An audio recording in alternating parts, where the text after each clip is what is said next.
Good afternoon. Diami karon sa Bitani Hills. Mo ni dinhi Kana diha ang mga room na diha. Nya ilang function hall.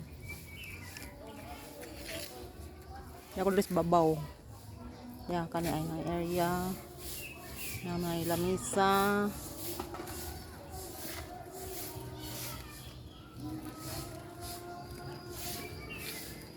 Mari pa.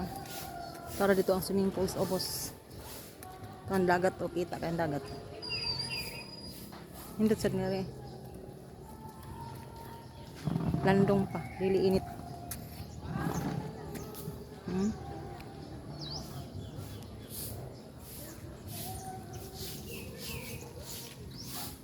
Nay nangaligong ato sa swimming pool.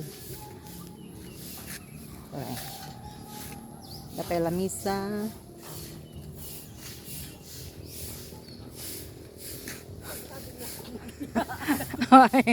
Ang panggilibot. Kaya nga to, palibot kaya ang hagdan nga to. Ito, garuel nga to.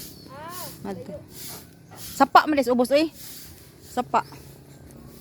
Ito ba to, dito, sapa malis. Ito, hagdan pa doong ubos.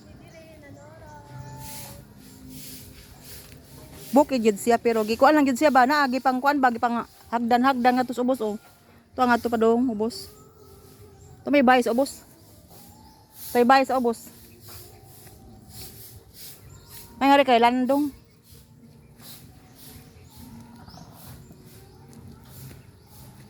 Masag ka pwestong iyang pwesto nga rin no? Cute ka ilang lamisa. No? Naray. Mga lamisa.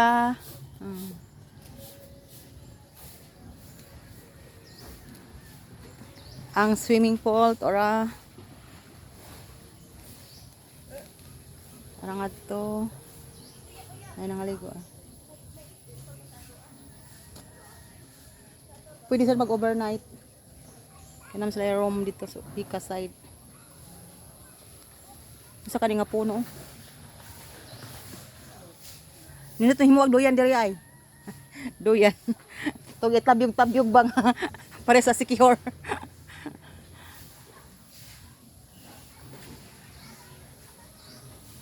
Nara, ito. Swimming pool, nara.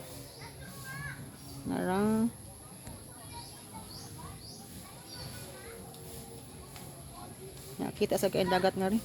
Kay overlooking man siya. Dito sa Pika side makita ang dagat. Nara. Kani nga puno nila tani butang doyan nila. Kay landong. Ngadto dapit. Tapay mga cottage ngadto sa ubos ngadto. Tay tulo ka buok. Sige, bye. Thank you for watching.